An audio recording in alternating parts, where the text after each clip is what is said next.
Hey guys, welcome back to my YouTube channel The Medico's World and I am your mentor Rupali Sharma. तो students हम लोग कर रहे थे क्लास 12th का chapter human health and disease. इसी को कंटिन्यू करते हुए हम लोगों ने एड्स कर लिया था। हम इस चैप्टर के एंडिंग पोर्शन पे आ चुके हैं। हमने कल एड्स किया था, आज हम कौन सा टॉपिक करेंगे? Cancer. So let's get started. सबसे पहले चलो इंट्रो देखते हैं। देखो यहाँ पे, cancer is one of the most dreaded disease of human beings and is a major cause of death all over the globe. More than a million Indians suffer from cancer and a large number of them die from it annually. देखो यहाँ पे क्या बोला गया है कि जो cancer है वो कैसी बीमारी है? मोस्ट ड्रेडिड, यानी कि बहुत ही ज़्यादा भयानक, फ्राइटफुल डिजीज़ है ये, जिसने क्या कर दिया है, बहुत सारे लोगों को डेथ का शिकार बना दिया है। और इसने क्या किया है, यहाँ पे बहुत सारे लोगों को, मिलियन ऑफ इंडियंस को क्या किया है, सफ़र किया है कैंसर से और अफेक्ट कर दिया। और क्या हो गया, एनुअली यानी कि पर ईयर बहुत सारे लोगों की डेथ भी हो रही है कैंसर की वजह से। तो कैंसर कैसे कोज होता है और इससे हम लोग कैसे प्रिवेंट कर सकते हैं, इसको डायग्नोज कैसे करेंगे, क्या क्या इसकी प्रॉपर्टीज़ होती है, कितने टाइप का होता है, ये सब आज हम इस लेक्चर के अंदर करने वाले हैं। तो देखो यहाँ पे, the mechanisms that underlie development of cancer and oncogenic transformation of cells. देखो कैंसर को ही हम क्या बोल सकते हैं, ऑन्कोजेनिक, ऑन्कोजीन्स भी बोलते हैं। जो कैंसर होता है ना, इसके अंदर हमारे एक अलग टाइप के जीन्स प्रेजेंट होते हैं जिनको हम लोग बोलते हैं ऑन्कोजीन्स। ठीक है, ये तुम लोग याद रखना है यहाँ पे, ये बहुत इंपॉर्टेंट है। अब यहाँ पे क्या बोला कि जो मैकेनिज्म हमारे कैंसर की डेवलपमेंट में यूज़ होता है, कैंसर की मतलब कि हमारे ऑन्कोजेनिक क्या हो रहा है, यहाँ पे ट्रांसफॉर्मेशन हो रहा है सेल्स का। जो हमारे नॉर्मल बॉडी के सेल्स हैं वो किस में कन्वर्ट हो गए हैं, कैंसरस सेल्स में कन्वर्ट हो गए हैं, यानी कि ऑन्कोजेनिक ट्रांसफॉर्मेशन हो गया, उनको ऑन्कोजीन्स बन चुके हैं वो। उसका ट्रीटमेंट पढ़ेंगे हम लोग और कंट्रोल पढ़ेंगे कि उनको कैसे कैसे हम उनसे प्रिवेंट कर सकते हैं, क्या डायग्नोज है, कैसे प्रिवेंशन कर सकते हैं हम। तो देखो यहाँ पे, in our body cell growth and differentiation is highly controlled and regulated. हमारी बॉडी के अंदर क्या होता है, हमारे सारी बॉडी के सेल्स ग्रो करते हैं ना, और क्या करते हैं, डिफरेंशिएशन करते हैं, डिवाइड हो जाते हैं, मेच्योर होते हैं। तो ये कैसा ये जो हमारी प्रोसेस चल रही है सेल ग्रोथ की और डिफरेंशिएशन की, ये हाईली कंट्रोल्ड मतलब एक रेगुलर मैनर में चलती है। ऐसा नहीं है कि जब मन करा बॉडी के सेल्स अपने आप ही क्या कर रहे हैं, डिवीजन शो कर रहे हैं, ग्रोथ शो कर रहे हैं, ऐसा नहीं होता। एक प्रॉपर मैनर के अंदर प्रॉपर प्रोसेस होती है इनकी। तो ये हाईली कंट्रोल्ड और रेगुलेटेड प्रोसेस होती है। लेकिन जो कैंसर के सेल्स होते हैं ना, देखो सबसे पहले यहाँ पे देखो एक बार, ये क्या है, ये हमारे नॉर्मल बॉडी के सेल्स हैं। ठीक है, ये हमारा बॉडी का सेल है।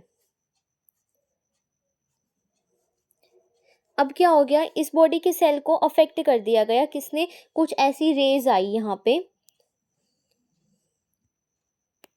ये क्या है, इसके ऊपर सेल के ऊपर रेज आ गई। ठीक है, यूवी रेज लगा लो, एक्स रेज लगा लो, कुछ भी लगा लो, यहाँ पे रेज आ गई। ये क्या थे, हमारी जो रेज आई, ये थे कार्सिनोजन। जो कैंसर कोज करने वाले सब्सटेंस होते हैं उनको बोलते हैं कार्सिनोजन। तो ये हमारे कार्सिनोजन की तरह काम कर रहे हैं। यहाँ पे ये रेज किसके ऊपर गिरी, हमारी बॉडी के सेल्स के ऊपर गिरी। और ये हमारा जो बॉडी का नॉर्मल सेल है, ये क्या बन गया आगे चल के, हमारा ये बन गया कैंसरस सेल, यानी कि ऑन्कोजीन बन गया। ये क्या बन गया, ऑन्कोजेनिक सेल बन गया ये। ठीक है, यानी कि कैंसरस सेल बन गया। अब ये हमारा बॉडी का, तो जो नॉर्मल प्रोसेस यहाँ पे हो रही थी हमारे बॉडी के सेल के अंदर, कि अब डिवीजन शो कर रहा था, ग्रोथ शो कर रहा था, डिफरेंशिएशन शो कर रहा था, वो अब यहाँ पर नहीं होगी। ये कैंसरस सेल के अंदर क्या हो जाएगा, ये सारी की सारी जो प्रॉपर्टी थी हमारे नॉर्मल बॉडी सेल की, वो लॉस हो जाएगी, खत्म हो जाएगी। और जो हमारा कैंसरस सेल है, ऑन्कोजेनिक सेल है, वो कैसे बिहेव करेगा, दो प्रॉपर्टीज होती है। सबसे पहली प्रॉपर्टी होती है contact of inhibition, contact of inhibition, contact मतलब एक दूसरे के कॉन्टैक्ट में आ रहे हैं हम लोग। ठीक है, और यहाँ पे क्या हो गया, यहाँ पे अब ये बन गया हमारा कैंसरस सेल। तो कैंसरस सेल के अंदर ये प्रॉपर्टी भी लॉस हो जाती है। जो हमारे नॉर्मल बॉडी के सेल्स हैं ना, ये देखो, ये हमारे बॉडी के सेल्स हैं। ठीक है, ये क्या हो गए, एक दूसरे के कॉन्टैक्ट में आ रहे हैं ना। यहाँ पे ये भी सेल ग्रो कर रहा था, ये भी सेल यहाँ पे ग्रो कर रहा था, और ये भी सेल ग्रो कर रहा था। जब ये एक दूसरे के कॉन्टैक्ट में आए तो इन्होंने क्या कर लेते हैं, ये लोग अपनी ग्रोथ बंद कर देते हैं। कॉन्टैक्ट ऑफ इनहिबिशन की कॉन्टैक्ट में आने पर ये इनहिबिट कर देते हैं, अपनी ग्रोथ को स्टॉप कर देते हैं। लेकिन जो हमारे कैंसरस सेल होते हैं ना, वो इस प्रॉपर्टी प्रॉपर्टी का लॉस कर चुके हैं कि वो एक दूसरे के कॉन्टैक्ट में आने पे भी अपनी ग्रोथ स्टॉप नहीं कर पा रहे। तो वो क्या करते हैं, ये देखो ये एक दूसरे के कॉन्टैक्ट में आए, अब ये भी ग्रो कर रहा था, ये भी ग्रो कर रहा है और ये भी ग्रो कर रहा है। कॉन्टैक्ट में आने पे अगर ये नॉर्मल सेल होता तो इसे ग्रोथ बंद कर देनी चाहिए थी ना यहाँ पे, लेकिन ये ग्रोथ अपनी बंद नहीं करता और एक दूसरे के ऊपर ही ऐसे इस तरीके से और भी ज़्यादा बड़े बड़े ग्रो करते रहते हैं ये। तो इसकी वजह से क्या होता है, अब यहाँ पे कंपटीशन बढ़ जाता है हमारे नॉर्मल बॉडी के सेल्स में और कैंसरस सेल्स में। न्यूट्रिशन भी ज़्यादा चाहिए होता है कैंसरस सेल को, क्योंकि ये ग्रोथ भी ज़्यादा डबल रेट से कर रहे हैं। तो इस वजह से क्या होता है, हमारी पूरी बॉडी अफेक्ट हो जाती है और यहाँ पे सिम्टम शो होने लग जाते हैं कैंसर के। और फिर जो हमारी सेकंड प्रॉपर्टी होती है वो क्या होती है, मेटास्टेसिस बोलते हैं। कि जो मेटास्टेसिस के अंदर क्या होगा, हमारे जो ये कैंसर के सेल्स हैं ये ट्यूमर कोज करने लग जाते हैं। एक होता है कैंसर और एक होता है ट्यूमर, दोनों अलग अलग चीज़ें होती हैं। तो यहाँ पे कैंसर तो क्या हो गया, कैंसर डिजीज़ होती है, और ट्यूमर क्या है, ट्यूमर के अंदर एक मास लाइक स्ट्रक्चर, ऐसे मास बनने लग जाता है हमारी बॉडी के अंदर। तुम लोगों ने तिल सुना है कि मतलब अलग अलग जगह पे होते हैं ना, हम लोगों को सबको तिल होते हैं हमारी बॉडी के ऊपर। तो तिल भी क्या होता है, एक तरीके का कैंसर होता है, लेकिन वो नॉन कैंसरस होता है, मतलब ट्यूमर्स होते हैं वो। उस कैंसर नहीं कह सकते, वो हमें कोई हार्म तो कोज करते नहीं है, तो वो ट्यूमर होते हैं। एक तरीके से मास डेवलप हो जाता है और ये क्या करता है, ये जैसे जैसे ये जो मास है, अब ये भी हो सकता है कि ये किसी किसी की बॉडी के अंदर एक जगह से दूसरी जगह चला जाता है ब्लड के थ्रू ट्रांसफर होके, तो वो ज़्यादा खतरनाक होता है। तो देखो यहाँ पे क्या बोला है,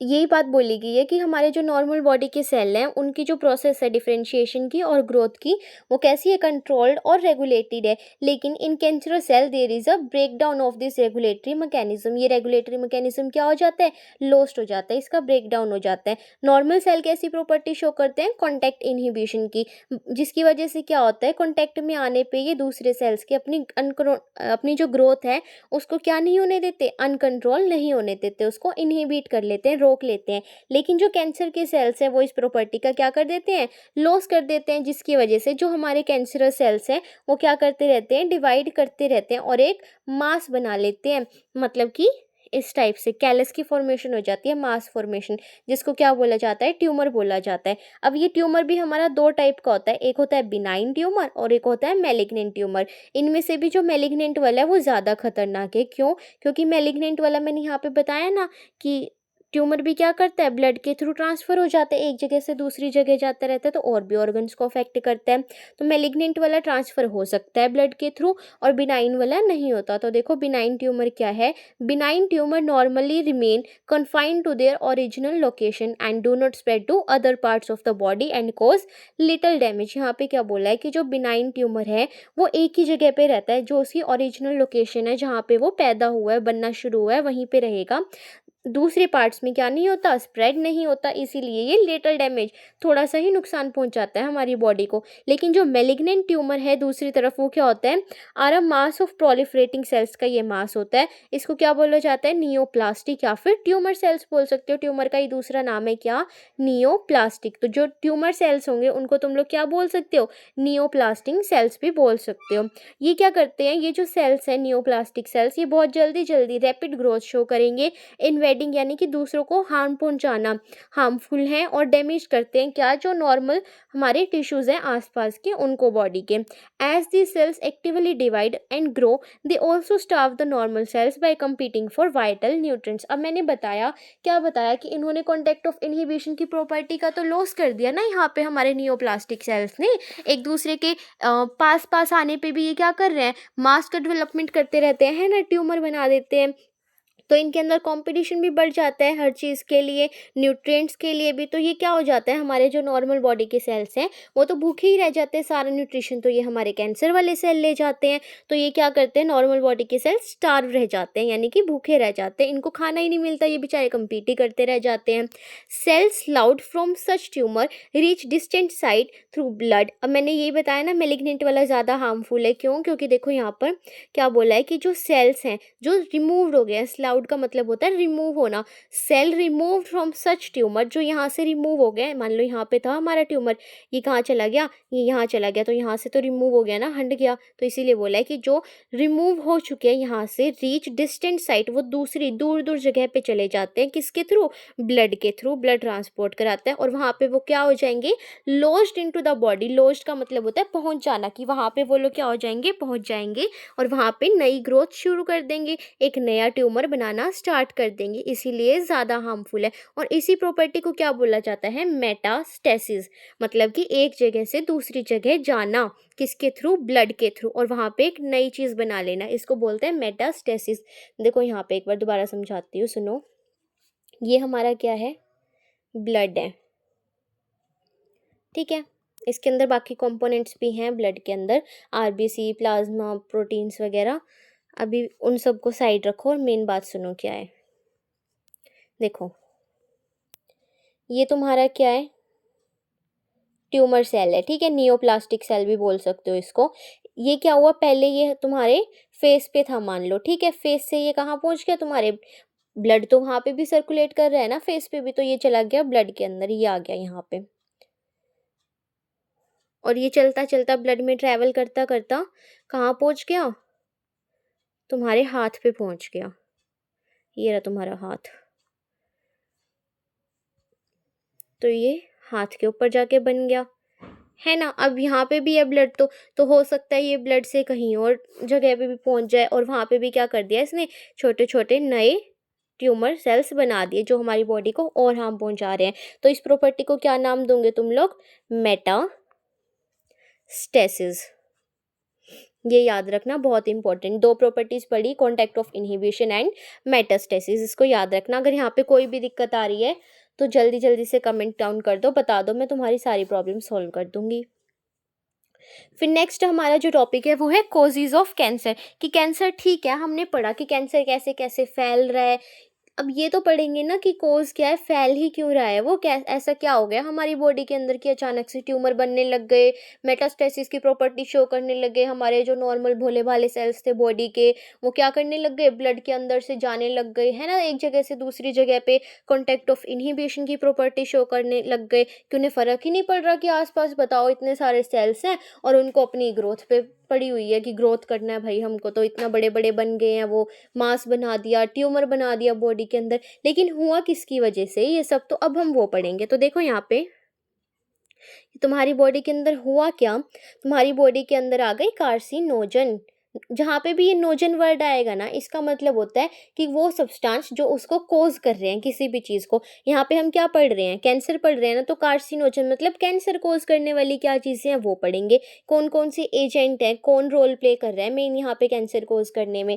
तो देखो, transformation of normal cells into cancerous neoplastic cell may be induced by physical, chemical और biological agent. These agents are called carcinogen. यहाँ पे हमारे फिजिकल एजेंट भी काम कर रहे हैं, केमिकल एजेंट्स भी और बायोलॉजिकल एजेंट्स भी। फिजिकल में क्या आ जाएंगे, जो तुम्हारे डायरेक्ट एजेंट्स तुम लोगों को दिख रहे हैं, केमिकल में जो तुम्हारे केमिकल्स आ रहे हैं, जैसे रेज आ रही हैं तुम लोगों की, और बायोलॉजिकल एजेंट में जो भी तुम्हारे वायरस, बैक्टीरिया वगैरह, वो सब, इनको क्या बोलेंगे हम लोग, कार्सिनोजन बोलेंगे। अब देखो, दो तरीके की रेडिएशन होती है, एक होती है तुम्हारी आयोनाइजिंग, ठीक है, और दूसरी होती है नॉन आयोनाइजिंग।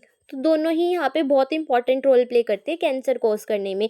आयोनाइजिंग में कौन कौन सी आ जाएंगी तुम्हारी, एक्सरे, गामा रे, और नॉन आयोनाइजिंग में कौन सी आ जाएंगी, यूवी रेज तुम्हारी। तुम लोग याद कैसे रखोगे, यहाँ पे अगर ऑप्शन में आ गया कि which one of the following is the ionising radiations, option में दे दिया X ray, gamma ray, beta ray, UV ray, या फिर नेक्स्ट ऑप्शन दे दिया first, second and third, all. तो तुम लोग कैसे पहचानोगे, यहाँ पे देखो, याद रखने की ट्रिक भी बता देती हूँ। देखो, आयोनाइजिंग एक ही वर्ड है, और एक है नॉन आयोनाइजिंग। तो यहाँ पे दो वर्ड आ रहे हैं ना, यहाँ पे एक ही आ रहा है, तो एक में एक वाला रखना है, X ray and gamma ray. Non ionising में क्या रखोगे तुम लोग, यूवी रे से रख दोगे। आया समझ, इस ट्रिक से कभी नहीं भूलने वाले। तो देखो DNA damage leading to neoplastic transformation हो जाएगा, यहाँ पे तुम्हारा डीएनए का डैमेज हो गया और क्या बन गया, नियोप्लास्टिक में कन्वर्ट हो गए तुम्हारे normal body cell. The chemical carcinogen present in tobacco smoke have been identified as the major cause of lung cancer. Cancer भी अलग अलग टाइप के होते हैं ना, लंग कैंसर, ब्रेस्ट कैंसर है, ओवरी कैंसर है किसी को, रिप्रोडक्टिव कैंसर है किसी को। तो देखो यहाँ पे क्या हो गया, तुम्हारा लंग कैंसर किसकी वजह से कोज होता है, जो तुम गुटखा, तंबाकू, बीड़ी, सिगरेट ये सब लेते हो ना, उन सब की वजह से। तो आज से ही छोड़ दो इन सबको, टोबैको नहीं लेना बिल्कुल भी, ठीक है। टोबैको स्मोक क्या कोज कर रहा है, लंग कैंसर कोज कर रहा है। Cancer causing virus called oncogenic virus. अब हमने ये भी पढ़ा बायोलॉजिकल एजेंट भी होते हैं, तो बायोलॉजिकल एजेंट के अंदर क्या आ जाएगा, जो तुम्हारे बैक्टीरिया, वायरस हैं, ये सब। बायो मतलब जो लिविंग एजेंट्स है तुम्हारे। तो यहाँ पे कौन से हमारे कैंसर कोज करने वाले वायरस को क्या बोलेंगे, देखो वायरस तो नाम में आ ही रहा है और कैंसर कोज कर रहे हैं, तो कैंसर के लिए हमने क्या वर्ड यूज करा था हर जगह, ऑन्कोजीन्स। तो यहाँ पे ऑन्कोजेनिक वायरस बन जाएगा, जिनके पास जीन कौन से होंगे, वायरल ऑन्कोजीन्स। हर जगह बस ये ऑन्कोजीन वर्ड लगाते रहना, बाकी जो भी तुम्हें बोला, वायरस बोला तो वायरस लगा दो पीछे, वायरल बोला तो जीन बोला है तो जीन लगा दो पीछे, सेल्स बोला है तो सेल्स लगा दो पीछे, और बस ये हर जगह ऑन्कोजीन वर्ड चिपका देना। फिर देखो furthermore several genes called cellular oncogenes, C onc से लिखते हैं, या फिर proto oncogenes have been identified in normal cells which when activated under certain condition could lead to the transformation of cells. देखो यहाँ पे क्या बोला है कि तुम्हारे जो नॉर्मल बॉडी के सेल्स हैं वो किस में कन्वर्ट हो गए, तुम लोगों के सेलुलर ऑन्कोजीन्स में, या फिर जो प्रोटो ऑन्कोजीन्स है, पहले ऑन्कोजीन्स थे जो तुम्हारे नॉर्मल बॉडी के सेल्स हैं, have been identified in normal cells. ये कहाँ पे पाया गया है, तुम्हारा सेलुलर ऑन्कोजीन और प्रोटो ऑन्कोजीन जो नॉर्मल बॉडी के सेल हैं, वो जब एक्टिवेट हो जाते हैं किस कंडीशन के अंदर, जब उनके ऊपर कार्सिनोजन ने एक्ट किया, तो वो किस में कन्वर्ट हो जाएंगे, तुम्हारे कैंसरस सेल्स में कन्वर्ट हो जाएंगे। अब कैंसर की डिटेक्शन कैसे करोगे, ठीक है भाई तुम लोगों को कैंसर तो हो गया, लेकिन अब कैंसर को पता भी तो लगाना है कि सच्ची में कैंसर ही है या कोई और ही बीमारी चल रही है। तो इसको डायग्नोज कैसे करेंगे हम लोग, डिटेक्ट कैसे करेंगे वो देखते हैं। तो देखो यहाँ पर early detection of cancer is essential as it allows the disease to be treated successfully in many cases। Cancer क्या, हर एक बीमारी का अर्ली डिटेक्शन कर लेना चाहिए ताकि उसको ईजिली हम लोग ट्रीट कर सके, उसका सक्सेसफुल ट्रीटमेंट कर सके, यही बोला है यहाँ पे। Cancer detection is based on biopsy से कर सकते हो तुम लोग। हिस्टोपैथोलॉजिकल, देखो जहाँ पे भी हिस्टो वर्ड आएगा ना, हिस्टो का मतलब होता है टिश्यू, कि टिश्यू से रिलेटेड करना है तुम लोगों को कुछ भी, तो यहाँ पे क्या करोगे, तुम टिश्यूज को ही निकाल के रख दो। बायोप्सी में क्या करोगे, जो भी तुम्हारा पार्ट है, जैसे यहाँ पे मास डेवलपमेंट हो गई, मान लो इस मास को यहाँ से काट दो तुम लोग, किसकी हेल्प से, कैंची की हेल्प से, या फिर जो तुम्हारे अलग अलग टाइप के सीजर्स होते हैं उनकी हेल्प से, नाइफ की हेल्प से, ठीक है, मतलब डॉक्टर्स इनको ऑपरेट करके अलग निकाल देते हैं इस एक सेल को। Histopathological studies of the tissue and blood and bone marrow test करा सकते हो यहाँ पे for increase cell count in the case of leukaemia. अब ये बोन मैरो टेस्ट कब कराना है तुम लोगों को, या ब्लड टेस्ट कब कराना है, जब तुम्हारे सेल काउंट बढ़ चुके हैं, जो ऑन्कोजीन्स हैं वो हद से ज़्यादा बढ़ते जा रहे हैं, इन केस ऑफ ल्यूकीमिया के केस में होता है जैसा। बायोप्सी के अंदर क्या करते हैं, एक पीस लेते हैं हम सस्पेक्टेड टिश्यू का, जिसके अंदर तुम लोगों को लग रहा है कि अच्छा इस सेल के अंदर मुझे लगता है कैंसर हो सकता है, तो उस सेल को ही काट के उखाड़ के वहाँ से फेंक दो, उसको क्या करो, कट कर दो थिन सेक्शन के अंदर, पतला पतला काट दो, उसको स्टेन करो और एग्जामिन कर दो माइक्रोस्कोप के अंदर, उसको देख लो। इसको क्या बोलेंगे हम लोग, हिस्टोपैथोलॉजिकल स्टडीज बोलेंगे, जो हमें किसने बताई, पैथोलॉजिस्ट ने बताई। अब कुछ टेक्निक भी यूज कर सकते हो, जब देखो तुम लोगों ने क्या सोचो यहाँ पे ध्यान से, जब कोज कर सकती है रेडिएशन हमें कैंसर, तो क्या रेडिएशन बचा नहीं सकती हमें कैंसर से, बचा भी सकती है, तो यहाँ पे रेडिएशन का भी यूज कर दो, वही रेडिएशन बार बार आनी है, कोज भी वही कर रही है और बचाएंगी भी वही, कौन कौन सी, एक्सरे का यूज कर लो तुम लोग, सीटी स्कैन कराते हैं ना, कंप्यूटर टोमोग्राफी वो करा लो, एमआरआई करा लो, फुल बॉडी का ही स्कैनिंग करा लो, मैग्नेटिक रेजोनेंस इमेजिंग करा लो। अब ये जो यहाँ पे फुल फॉर्म आ रही है ये अच्छे से ध्यान रखना, ये बहुत इंपॉर्टेंट है, पक्का एक एक नंबर में पूछी जाती है, एमसीक्यू के अंदर हर बार आती है, पिछली बार भी एमआरआई की आई थी। Are very useful to detect cancer of the internal organs. CT scan जो है उसके अंदर भी क्या होता है, तुम्हारी एक्सरे ही यूज होती है और वहाँ पे 3D इमेज आ जाती है तुम्हारे इंटरनल्स की, जो तुम्हारे इंटरनल ऑर्गन है उनकी। एमआरआई के अंदर क्या होता है, स्ट्रॉन्ग मैग्नेटिक फील्ड का यूज़ किया जाता है और नॉन आयोनाइजिंग रेडिएशंस का यूज़ किया जाता है। किस लिए किया जाता है यूज़, यहाँ पे एक्यूरेटली डिटेक्ट करने के लिए जो भी तुम्हारे चेंजेस आ रहे हैं लिविंग टिश्यू के अंदर। Antibodies against cancer specific antigen का भी हम लोग यूज़ करते हैं। देखो एंटीबॉडीज़ का भी यूज़ करते हैं, मेडिसिन वगैरह ले लो, तुम लोग ड्रग्स ले लो यहाँ पे, किस लिए, जो तुम्हारे कैंसर के लिए स्पेसिफिक एंटीजन है उनको, उनकी ग्रोथ को स्टॉप करने के लिए। Techniques of molecular biology can be apply to detect genes in individual with inherited susceptibility to certain cancer। अब यहाँ पे तुम एक और तरीका अपना सकते हो, क्या कि तुम लोग जीन्स को यहाँ पे पहचान लो कि अच्छा ये वाला जीन है जो मुझे कैंसर डिटेक्ट कर रहा है, तो अपने जीन को ही पकड़ के वहाँ से बाहर निकाल के फेंक दो अपनी बॉडी में से, है ना। तो यहाँ पे देखो identification of such genes which predispose an individual to certain cancer, जिसकी वजह से पहले भी तुमको कैंसर हो चुका है, वो हेल्पफुल हो सकता है कि आगे कैंसर ना हो उसको प्रिवेंट करने के लिए। सच इंडिविजुअल में be advise to avoid exposure to particular carcinogen, और जो ऐसे इंडिविजुअल है जिनको पहले भी कैंसर हो चुका है और अब दोबारा कैंसर डेवलप हो रहा है, तो उनके अंदर तुम क्या कर सकते हो, तुम अवॉइड कर सकते हो कि वो कार्सिनोजन के कॉन्टेक्ट में ही ना आए, जैसे टोबैको वगैरह का यूज़ ना करें वो लोग, स्मोकिंग ना करें, बीड़ी सिगरेट वगैरह जो पीते हैं वो ना पिए, ताकि उनके अंदर लंग कैंसर से भी प्रिवेंशन हो सके। अब ठीक है, तुम लोगों ने प्रिवेंट तो कर लिया कैंसर से, तुम्हें कोज भी पता लग गया कि क्या है, कैंसर है क्या ये भी पता लग गया, इंट्रो भी देख लिया, लेकिन चलो ठीक है तुमको कैंसर हो ही गया बाय चांस, ठीक है, तो उसको ट्रीट भी तो करोगे, उससे बचोगे कैसे तुम लोग, है ना। अब हो तो गया, प्रिवेंशन तो हम कर नहीं सकते, अब तो लास्ट में दवाइयाँ ही लेनी पड़ेंगी, तुम लोगों को ट्रीटमेंट कराना पड़ेगा डॉक्टर के पास जाके। तो हम ट्रीटमेंट क्या क्या कराएंगे, तुम सबसे पहले क्या करा सकते हो, तुम लोग सर्जरी करा सकते हो, सीधा तुम कहाँ पहुँच जाओ, ओटी में पहुँच जाओ, भाई डॉक्टर हमारी तो सर्जरी कर दो, ऑपरेशन कर दो। अगर चलो तुम लोगों को ऑपरेशन से डर लगता है तो सेकंड ऑप्शन तुम्हारे पास क्या है, तुम लोग रेडिएशन थेरेपी करा लो, कि एक्सरे वगैरह का यूज़ करा के क्या कर लो, जो कैंसर वाले सेल्स हैं उनको वहाँ से डैमेज कर दो, हटा दो अपनी बॉडी से। या फिर चलो तुम्हें वो भी पसंद नहीं आया तो तुम इम्यूनोथेरेपी करा लो, अपनी इम्यूनिटी को बूस्ट करा लो, इम्यूनिटी को अपनी बढ़ा लो, तो उससे भी तुम्हारा काम बन जाएगा। अगर तुम्हारी इम्यूनिटी क्या हो गई, और ज़्यादा अच्छी हो गई, स्ट्रांग हो गई, तो तुम लोगों को कैंसर होने के चांसेस ही नहीं रहेंगे, तुम्हारी बॉडी अपने आप ही फाइट कर लेगी जो तुम्हारे ऑन्कोजीन्स हैं, कैंसर कोज करने वाले सेल्स हैं उनसे। तो देखो यहाँ पे एक एक करके सबको पढ़ते हैं। रेडियोथेरेपी के अंदर क्या होगा, जो ट्यूमर सेल्स हैं उनको irradiated lethally, taking proper care of normal tissue surrounding the tumour mass. यहाँ पे क्या होता है तुम लोगों की रेडियोथेरेपी के अंदर, देखो नाम ही बता रहे हैं, रेडियो मतलब रेडिएशंस का यूज़ करना, और थेरेपी मतलब ट्रीटमेंट, मतलब ऐसा ट्रीटमेंट जहाँ पे तुम लोग क्या यूज़ कर रहे हो, रेडिएशंस यूज़ कर रहे हो, एक्सरे यूज़ कर रहे हो, तुम लोग गामा रेज यूज़ कर रहे हो, बीटा रेज यूज़ कर रहे हो। तो उसके अंदर हम लोग क्या करते हैं, जो ट्यूमर के सेल्स हैं उनके ऊपर हम लोग रेडिएशंस डालते हैं लगातार कुछ टाइम तक। लेकिन यहाँ पे एक मेन बात का ध्यान रखना है, क्या कि जो तुम्हारे नॉर्मल बॉडी के टिश्यूज़ हैं उनकी पूरी तुम्हें अच्छे से केयर करनी है। उनके ऊपर अगर गलती से रेडिएशन चली गई तो उनको भी तो डैमेज हो सकता है ना, हमें उन्हें तो वहाँ से निकालना नहीं है, हमें तो सिर्फ ट्यूमर कोज करने वाले सेल्स को निकालना है। तो यहाँ पे उनका ध्यान रखना है कि तुम्हारे जो नॉर्मल टिश्यूज़ है ट्यूमर मास के सराउंडिंग के अंदर उनको कोई नुकसान ना पहुँचे। फिर तुम लोग क्या कर सकते हो, कीमोथेराप्यूटिक ड्रग्स का यूज़ कर सकते हो कैंसर सेल को किल करने के लिए। कीमो मतलब कि जो केमिकल्स हैं, जो ट्रीटमेंट के अंदर तुम लोग केमिकल वाले ड्रग्स का यूज़ कर सकते हो। Some of these are specific for particular tumour, ये क्या होते हैं, हर एक ट्यूमर के लिए पर्टिकुलर होते हैं। कि मान लो किसी पर्सन को लंग ट्यूमर हुआ है, ठीक है, लंग कैंसर हुआ है, तो उसके लिए अलग दवाइयाँ आएंगी, किसी को ब्रेस्ट कैंसर है तो उसके लिए अलग दवाई आएंगी। इसीलिए बोला है कि ये भी क्या होते हैं, स्पेसिफिक होते हैं पर्टिकुलर ट्यूमर के लिए। मेजोरिटी ऑफ ड्रग्स, अब देखो तुम लोग ड्रग्स ले तो रही हो, लेकिन दवाइयों के भी क्या होते हैं, कुछ ना कुछ साइड इफेक्ट्स होते हैं। जैसे कि किसी को हेयर लॉस हो जाता है, किसी को अनीमिया हो जाता है। अनीमिया ये होता है, इसके अंदर जो हमारा आरबीसी है ना वो बन नहीं पाती, तो अगर आरबीसी नहीं बनेगी तो तुम्हारी ऑक्सीजन कैप्चर कैसे होएगी हीमोग्लोबिन के अंदर, है ना।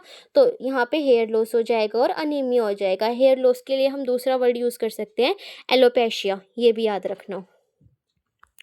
फिर नेक्स्ट देखो यहाँ पे most cancer are treated by, अब कुछ कैंसर ऐसे होते हैं जिनको तुम लोग तीनों ही मेथड का यूज़ करके ट्रीट कर सकते हो, सर्जरी भी करा लो, रेडियोथेरेपी भी यूज़ कर लो और कीमोथेरेपी भी यूज़ कर लो।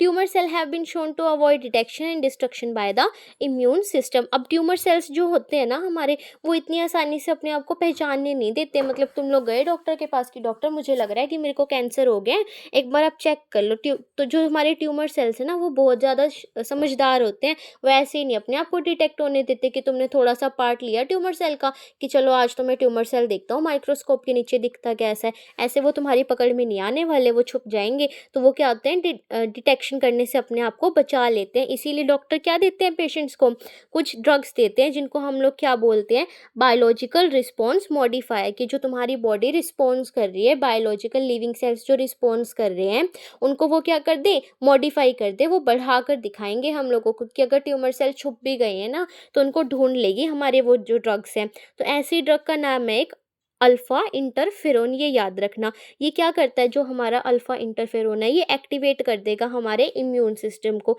यानी कि तुम्हारी इम्यूनिटी को क्या कर देगा, और अच्छे से काम करने पे मजबूर कर देगा ये, और हेल्प कर देगा तुम्हारे ट्यूमर सेल को क्या करने में, डिस्ट्रॉय करने में। तो अगर ट्यूमर सेल ही नहीं रहेंगे तो कैंसर कोज ही नहीं हो पाएगा, है ना।